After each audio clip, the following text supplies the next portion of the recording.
Seguimos.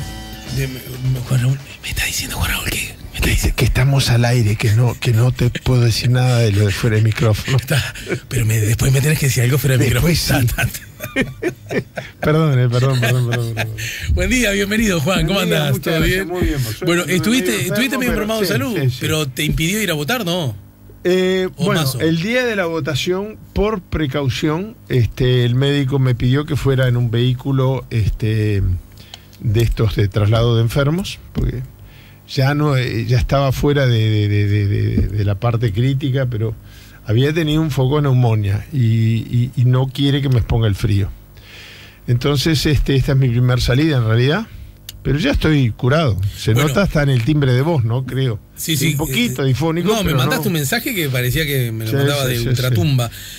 Algunos mensajes. Buen día, el señor Manini Ríos entró a la carrera política y dio que hablar. Quizá lo más llamativo es que nadie sabe qué tipo de política puede instalar en Uruguay. Creo que es poco serio elegir una mujer para vice en las listas como relleno. Esto lo entiende Omar. Buen día.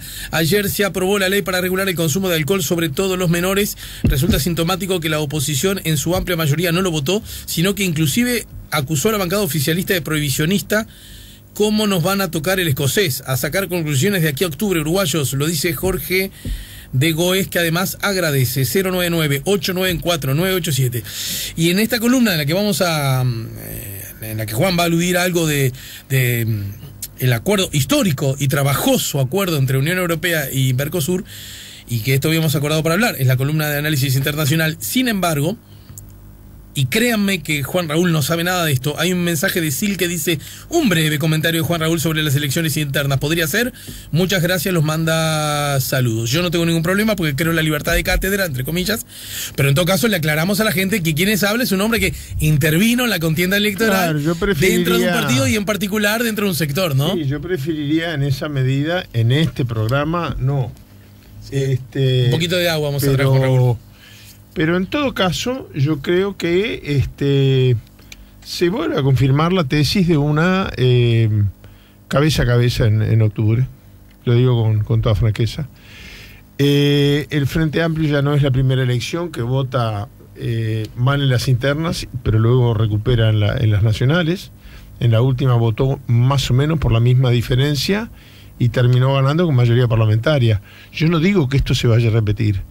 Digo que se ha vuelto tan volátil el estado de opinión que puede ocurrir cualquiera de las dos cosas. Entiendo. Lo único que sí, para resumir, es mi opinión personal y no me gusta mucho decir en la columna, pero yo sí creo que no estoy vaticinando un resultado. Es más, no me gusta cuando muchas veces los periodistas, y yo acá vengo como periodista, no vengo como militante político, vaticinan resultados, porque creo que los periodistas pueden analizar situaciones, pero vaticinar resultados en el mundo de hoy es tan difícil, ¿no?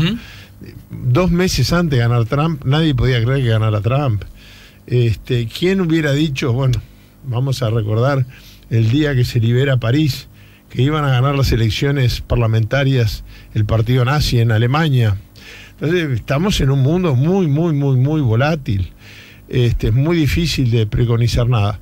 Pero digo, mi impresión personal, que puede ser acertada o equivocada, es que a partir de ahora, no digo que llegue o que no llegue, ni quién gana ni quién no gana, además aunque tuviera una idea no me gustaría decirla, pero sí creo que todo empieza a ser cuesta abajo para el Frente Amplio y cuesta arriba para el Partido Nacional.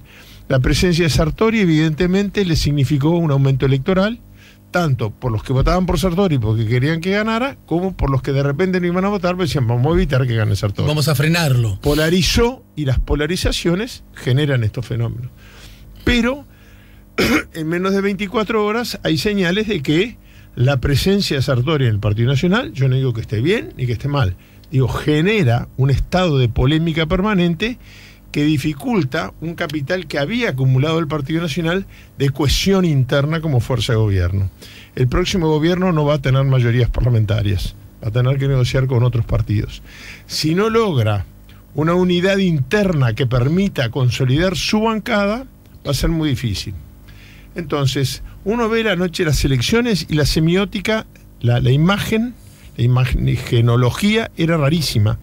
El Frente, que había votado mucho peor que el Partido Nacional, todos los candidatos abrazados, durante la campaña electoral participaron en actos comunes, etcétera.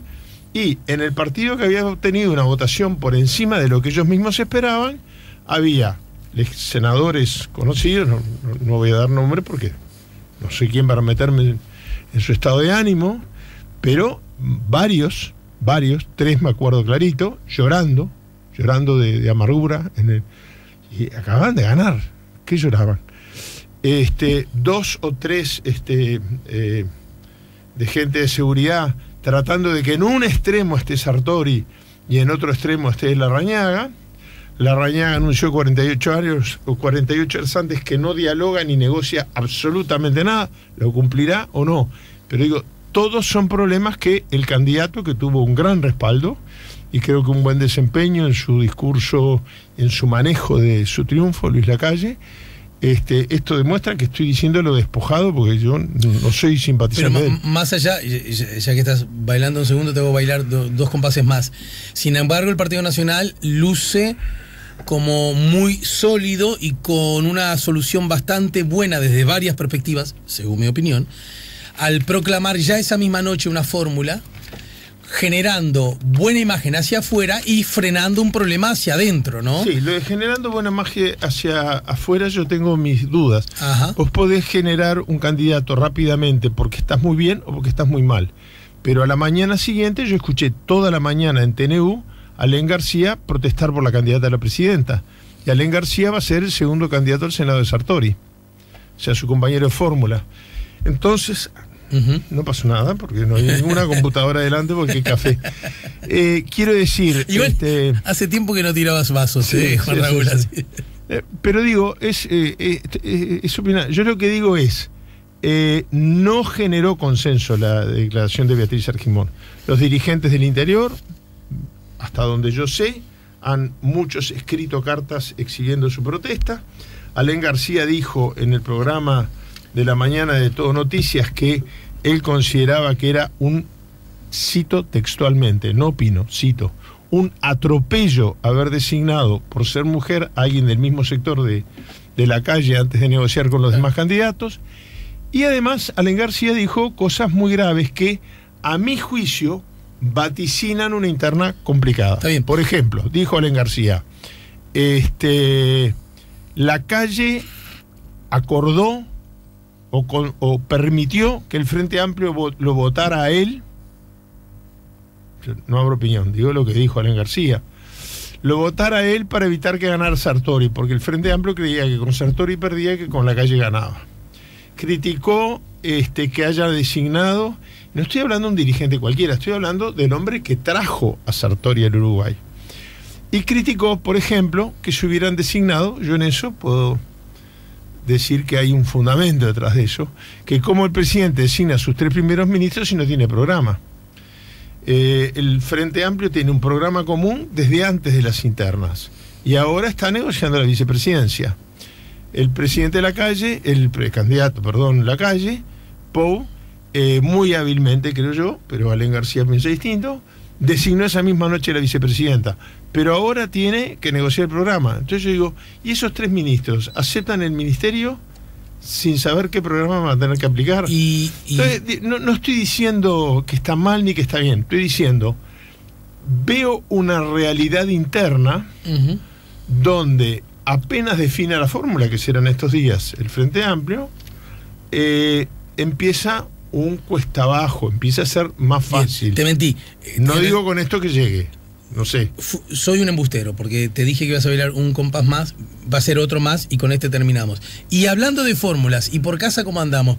Porque debería ser Carolina, sí o sí parece, tiene que ser mujer por el compromiso paritario. ¿Vos cómo la ves? ¿Qué crees? ¿Por dónde se sale? ¿Es Daniel el que tiene que resolver por sí ante sí? Bueno, yo creo que tiene que ser alguien de confianza del presidente, naturalmente. Eso creo que nadie lo ha puesto en duda. Además, en definitiva, algunos ponen más énfasis y otros menos. Lo otro, si no te enojas, yo tengo este problema. Yo no me enojo, yo pregunto. Pero la respuesta yo te voy a decir por qué.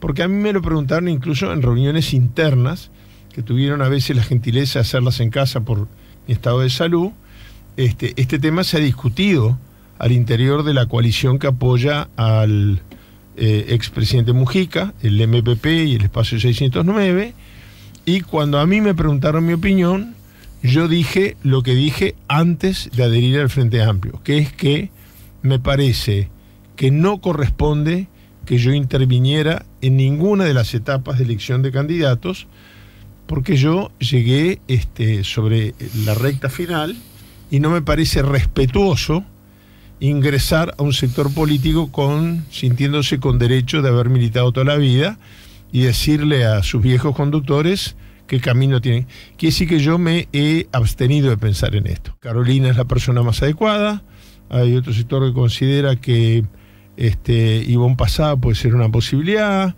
hay gente que considera que la presidenta de la Cámara de Diputados, creo que todo el mundo coincide que tiene que ser una mujer.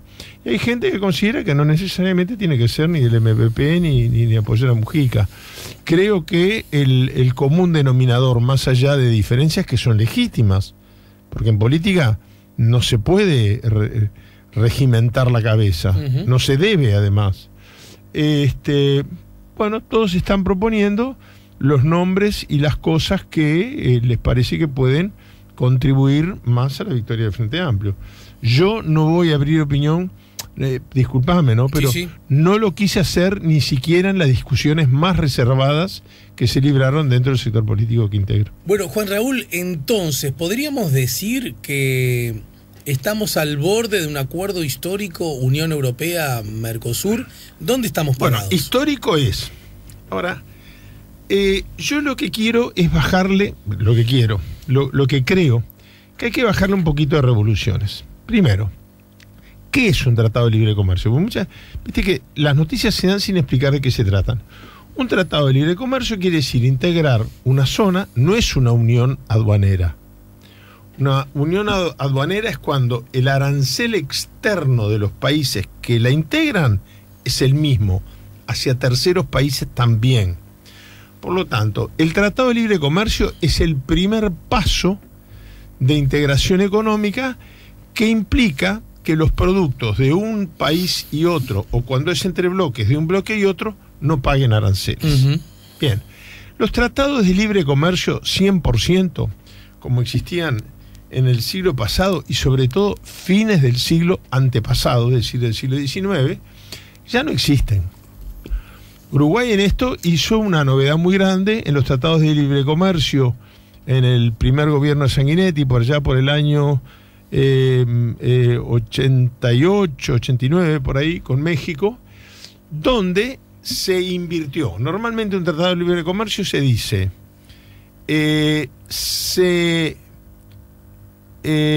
liberan los aranceles para los siguientes productos y se va acordando rubro por rubro, pero nunca es 100%, todos los rubros, sí. Porque todos los países tienen cada vez menos, pero sigue existiendo la protección y el subsidio, por ejemplo, en Europa a la agricultura. Sí, señor. Entonces, México y Uruguay quisieron, invirtieron los términos y dijeron... Perdón, dijiste 88 y es 10 años después. Ya estaba 12 años después, porque fue después del 2000 cuando Jorge Valle era presidente. No, fue cuando, no porque yo estaba en la delegación, fue después de muerto mi padre, por eso calculé los años más o menos, pero después de... quizás estamos Sanguinetti hablando... presidente. El primer tratado de libre comercio con México. Donde se establece una no, puede ser que hayan habido posteriores, sí. No sé. Pero el primero, después se intentó algo muy parecido con el Perú. No me acuerdo si cristalizó o no, pero yo lo quiero poner como ejemplo de modalidad. La modalidad era al revés. Salvo estos productos, todos los demás son... Es decir, entiendo. Eso le daba un dinamismo muy grande. Ahora, el Tratado de Libre Comercio a rajatabla para el 100% de los productos no existe. Y cuando existe es porque hay que pagar un peaje previo. Por ejemplo, Estados Unidos y Brasil firmaron un Tratado de Libre Comercio que exonera casi que al universo de productos. Eso sí, Brasil tiene que permitir que las primeras 750.000 toneladas de trigo de Estados Unidos, violando las normas del Mercosur, obviamente, de Estados Unidos al Brasil ingresen con 0 arancel. O sea que en realidad hay un subsidio. Se sigue manteniendo un proteccionismo cuyo costo, en vez de pagarlo Estados Unidos, lo paga Brasil al sector agropecuario brasilero. ¿Qué pasa con el tratado este? ¿Por qué a mí me gustaría bajarle revoluciones a las noticias? ¿Revoluciones es sinónimo en este caso de entusiasmo? De expectativas. Es un tratado que de concretarse es histórico, pero falta mucho para concretarse. Esta negociación, los cálculos más conservadores dicen que empezó hace 19 años. Sí. Hay gente que lo remonta a 30 años, es decir, a antes de la existencia del propio Mercosur, cuando los países por separado, sobre todo Argentina y Brasil, a Uruguay lo que le da el Mercosur es la posibilidad de negociar en el exterior en el marco de un mercado más amplio. Si se concreta este tratado finalmente, pero vamos a ver todos los escollos que tiene, no sé cuántos minutos me quedan, pero estamos hablando del mercado más grande del mundo, cerca de 800 millones de consumidores, 508 millones de consumidores brasileros y 275 del Mercosur. 508 millones europeos. ¿Qué dije? Brasileros. Perdón. No, 508 millones Brasil. Estamos hablando de cerca de 800 millones de personas que se integran a un mismo mercado. Sería el mercado consumidor más grande del mundo. Entonces, ahí cabeza a cabeza con China, pero el más grande del mundo. Entonces, y de libre comercio, sin duda el más grande del mundo, por lejos. Entonces, esto resulta muy atractivo. También depende de varias cosas. Primer cosa, ¿cuál es la unidad interna del bloque del Mercosur? Para saber exactamente y en detalle, que no sabemos, por más de respetar mucho y con mucha atención las explicaciones del Ministerio de Relaciones Exteriores sobre las características del tratado, es un tratado muy complejo. Un tratado de 19 años de negociación tiene miles de cláusulas, reservas, cláusulas gatillo que saltan si varía esto y aquello otro.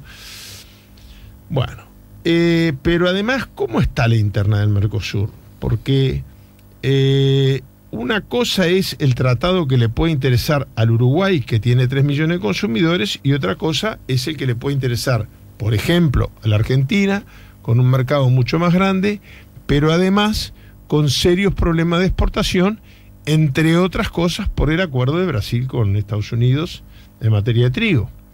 Entonces, Argentina le iba la vida en firmar algún tipo de tratado. Ajá. Ahora bien, ¿qué tipo de tratado es? Y no sabemos bien todavía. Lo único que sí sabemos, y a mí me gusta analizar sobre lo que conozco, lo que nos van a ir diciendo, lo iremos opinando en cada momento. Sí me parece que, de no ser que esto no se va a aprobar en 24 horas, ya vamos a ver por qué, a mí me gustaría saber una cantidad de cosas, es decir, cuáles de los productos exportables uruguayos mantienen reservas de proteccionismo en Europa. Porque parte de nuestro problema ha sido los saldos exportables agroindustriales que en Europa están recontra súper protegidos.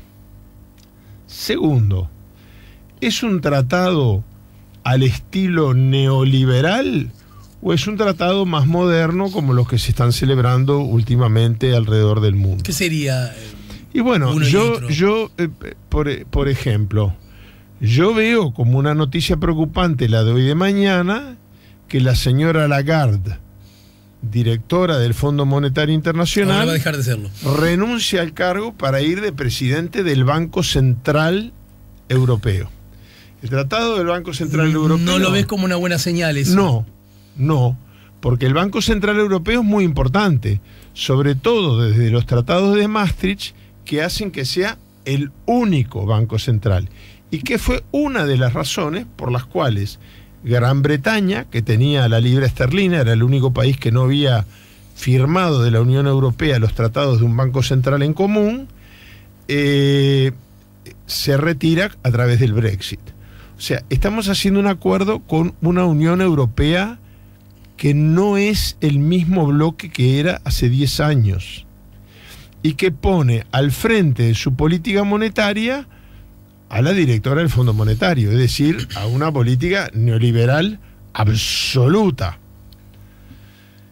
Eso a mí me preocupa, quiero saber más. Pero pará, ¿me dejás ser un alumno que quiera entenderle al profesor y por lo tanto lo molesta? Pero si entonces el manual es de ortodoxia económica, neoliberal, estaríamos hablando de un manual. Déjame terminar la pregunta y vos. Sí. Uno de los problemas históricos que hemos tenido como Mercosur con la Unión Europea es sus resortes proteccionistas, justamente, vos lo decías hace un rato, para su agricultura y la mar en coche. En la medida que haya una cabeza más liberal, uno puede suponer. Buenísima la pregunta, que esa puede ser una buena noticia para nosotros, justamente. Buenísima la pregunta, porque si no se prestaba para confusión. El problema de Lagarde a mí no me preocupa por Europa, me preocupa por nosotros. Es decir, ese neoliberalismo a ultranzas de Lagarde desprotege los productos europeos, pero yo quiero saber qué margen de protección a nuestros productos nos permite. Porque es un mercado muy desparejo. Si el Mercosur fuera un bloque monolítico, que no lo es, y la Unión Europea fuera un bloque monolítico, pero resulta que Uruguay quiso firmar un acuerdo con la Unión Europea, mucho más modesto que Argentina dijo que no porque integraba el Mercosur, pero Brasil ya tenía uno firmado y Argentina no dijo que no. Es decir, no es el Mercosur de los años de su fundación. Y al mismo tiempo, la Unión Europea no es la Unión Europea de los años de su fundación. Prueba de ello que se retira Gran Bretaña, pero prueba de ello que al otro día, que después de 19 años de negociación se firman estos tratados, el presidente francés, saliéndose hasta de su estilo comunicativo habitual, puso el grito en el cielo. No me acuerdo si no fue La Diaria o algún periódico acá que puso las manos levantando los brazos. No sé si las manos eran de ese momento. Pero las declaraciones de él son: yo esto no lo hago aprobar por mi parlamento. Va a haber que introducirle muchas modificaciones. Sí, hay una frase que es Francia no está preparada para... Esa es la frase que está recorriendo Sí, fue la primera reacción, además, que transmitieron los medios internacionales. Lo que pasa es que hoy le escuché a Nino Boa, quiero ser temprano con Cotelo, en su radio CX32. Me salió el viejo Dios CX, ¿viste que? Sí. A mí me pasa lo mismo todo el tiempo. Entonces, yo le digo a Lorena, no, lo dijeron en la 18. Y ya Lorena, no te hablo de una mil. Bueno, hay radios que lo han mantenido como nombre. La 30 se llama La 30. Claro, exacto. Bueno, entonces, y ante una pregunta en esa dirección que Emiliano le hacía al canciller, presumo a tu buen amigo Nino Boa, ¿no? O más o menos. ¿Es buen amigo tuyo Nino Boa? Sí, claro, pero además de muchos. Por eso me imagino que una trayectoria. Amistad que se ha seguido manteniendo y que se mantuvo cuando tuvimos muchas diferencias políticas. Sí, claro. Tengo un gran cariño. Y en ese contexto él le decía todo. Y creo además que es un buen canciller, un hombre que nos representa muy bien. Y el canciller señaló algo que me parece que es de recibo para no compartirlo, para entenderlo. Que a veces son cosas distintas, ¿no? En la discusión. A veces queremos compartir las cosas, y yo digo que en las discusiones no tenemos que compartirlas, tenemos que entender al otro. Exactamente. Porque si no... 100% de acuerdo bien. Contigo. Entonces el canciller dice algo, dijo, cuidado, porque esto que dice Francia está bien, Francia está obligado a decirlo, porque Francia está muy tensionada por sus productores, las políticas proteccionistas, justamente el más. Es el país de toda Europa que tiene mayor proteccionismo agropecuario. Pero en ese contexto también decía que eso representa, en cuanto al movimiento, no sé los términos, económicos globales de Europa, un porcentaje muy mínimo. Entonces Europa también se mira ante ellos y decir, pará, flaco, no podemos frenar, para seguir la imagen de Vázquez allá en el frustrado TLC con Estados Unidos, no podemos frenar a la locomotora Porque, digamos, de los 2.000 pasajeros, hay 2 que no están del todo cómodos, ¿no? Yo sí llevo 19 años crear el primer acuerdo marco, que todavía no ha generado consenso en ninguno de los 2 bloques, creo que lo peor es parar la locomotora. Claro. Y por eso digo, hay que informarse más. Esa información que Danín es muy importante. Pero quiero porque yo no la conocía, por ejemplo. Para mí es muy importante saber eso. Y nosotros nos conocemos hace muchos años y tenemos esta dinámica hace muchos años acá. Y entonces me precio de conocerte.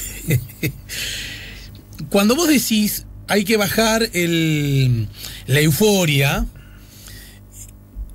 yo entiendo literalmente lo que decís, pero no obstante me permito molestarte un poco más. Sí. Esto significa, te lo grosereo mal, que vos sos uno de esos individuos, con todo derecho, que en realidad lo que tiene es una mala mirada hacia los TLC y que por lo tanto estás en contra y... No es el caso. Bien. Digo simplemente que esto va a ser mucho más difícil de que termine en una realidad de un acuerdo.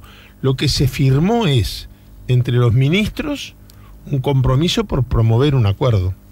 Se llama acuerdo, pero yo lo definiría más como eso, un compromiso por promover un acuerdo.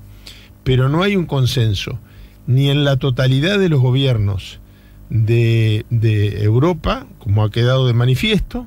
Macron dice que sin grandes modificaciones. Ahora empieza la negociación por las modificaciones que introducirá cada país. Entonces, cité a Macron en ese sentido. No, yo soy partidario de que en un mundo de economía cada vez más libre, Uruguay se abra cada vez más al mundo y no quede dependiente de políticas rígidas. Mira. Pero hay un argumento que no es... Decime porque veo que tenés algo ahí. No, porque justamente me fui de gusto a Argentina para ver cómo los medios... Ya te doy el mate, Juan. Juan es una catarata de reclamos, de pedidos, pero hay que mimarlo, Juan, hay que mimarlo. Y además siempre está, así que decía, fíjate vos, por un lado Clarín, para que veas cómo las posibilidades... Te voy a citar 2 fuentes, Clarín y Página 12. De gusto te cito las 2, ¿no? Sí, de gusto como vos entenderás. Por un lado, Clarín dice: impacto sobre la economía argentina.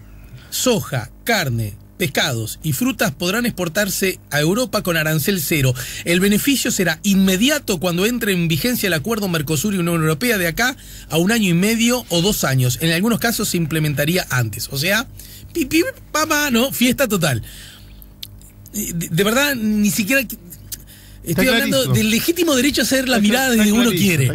Y Página 12, bueno, Clarín está alineado con el gobierno de Macri y mucho más, diría, lo que es un gran opositor a la posibilidad de que algo parecido a una K vuelva al gobierno de Argentina. ¿Estamos de acuerdo? Dice, sin embargo, Página 12, que es exactamente todo lo contrario. El eclipse, o sea, el eclipse, justamente porque hubo un eclipse. Acuerdo Mercosur e Unión Europea. En París dicen que no pasará. Apenas después de ponerlo en el centro de la campaña, Macri vio eclipsado su festejo del Tratado del Mercosur con la Unión Europea. El gobierno francés condicionó la aplicación del pacto y anunció que no está listo para ratificar el acuerdo, ¿no? Porque claro, después están las lecturas hacia adentro que cada gobierno, cada la oposición hacen del tema, ¿no? Bueno, había un senador al que cuando yo fui senador, los colegas cariñosamente le decíamos a eso iba. Porque cada vez que le preguntaban algo decía, bueno, a eso iba. Una vez se estaba discutiendo el tema de la deuda externa. ¿No me vas a decir quién es? Si no, no es nada malo. Yo quiero mucho. Pero no es nada malo. Uruguay Tourné. Ah, Uruguay Tourné, claro. Fue mi defensor cuando estuve preso. El tío de la senadora Tourné. El tío de la senadora Tourné, pero del Partido Nacional. Distinto, claro.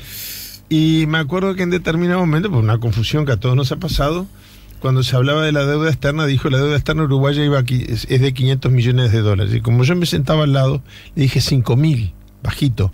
Y me dijo, a eso iba. Empezó por los primeros 500. Bueno, a eso iba. Yo quería señalar esto. En primer lugar, ya el anuncio, primer punto sobre lo que tú decís, el anuncio de cuándo estaría culminada la segunda etapa de la negociación es de 2 años para adelante. Quiere decir que ni en Uruguay, ni en Paraguay, ni en Argentina lo va a instrumentar la última parte de la negociación el gobierno actual, sino el que le siga. Perfecto. porque hay elecciones en el medio. Y en Brasil, una situación inestable, que yo no sé si Bolsonaro, no sé, lo digo sinceramente, entre 2 años es presidente o no. Pasan cosas rápidas a veces en momentos de tensión. Entonces, primer cosa, esto, si se anunció una negociación de 3 años y duró 19, ahora se anuncia una de 2, que ya hace que los gobiernos que están en el poder actualmente no sean los que negocien la versión final.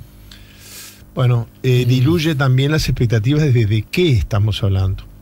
Pero en segundo lugar, en América Latina ocurre en un año de, más allá de otras elecciones en la región, 2 elecciones claves en el Mercosur, que son las presidenciables, de condiciones distintas, porque en Uruguay yo creo que no va a haber mucha discusión pública del tema, porque el tratado lo firma un gobierno del Frente Amplio, donde hay distintas visiones del tema, pero nadie cree que no tiene que haber un acuerdo con la Unión Europea.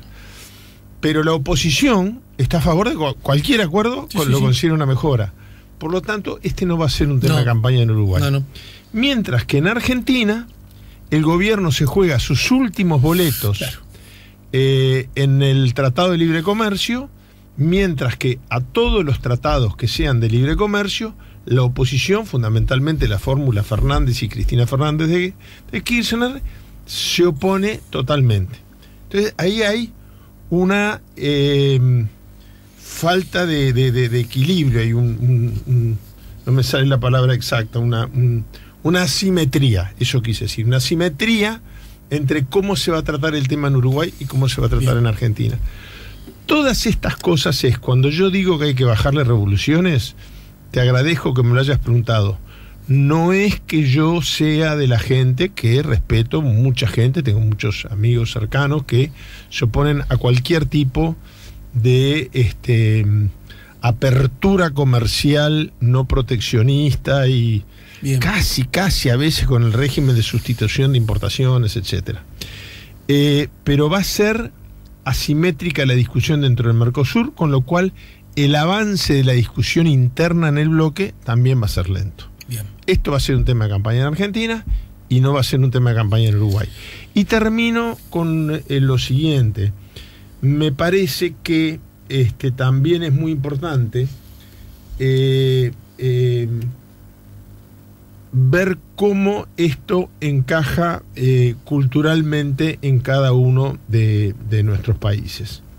La situación macroeconómica de los 4 países del Mercosur es distinta. El avance de las conversaciones y las negociaciones de tipo multilateral en el seno del bloque son distintas. Entonces yo creo, y a eso me refería al bajarle revoluciones, que este es un proceso que en el mejor de los casos, si se llega a un consenso en la Unión Europea y si se llega a un consenso en el Mercosur, no va a demorar menos de 5 a 10 años. Bien, Juan. Y en los tiempos de hoy es mucho tiempo.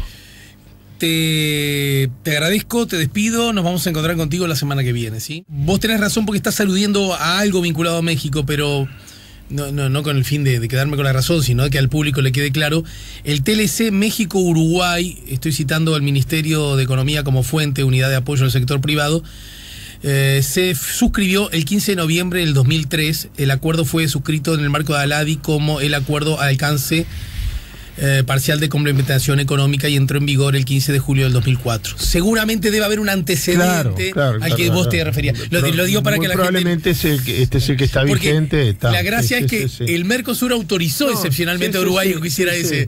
Este que yo me estoy refiriendo lo cité, y me acuerdo que porque yo estaba en la delegación.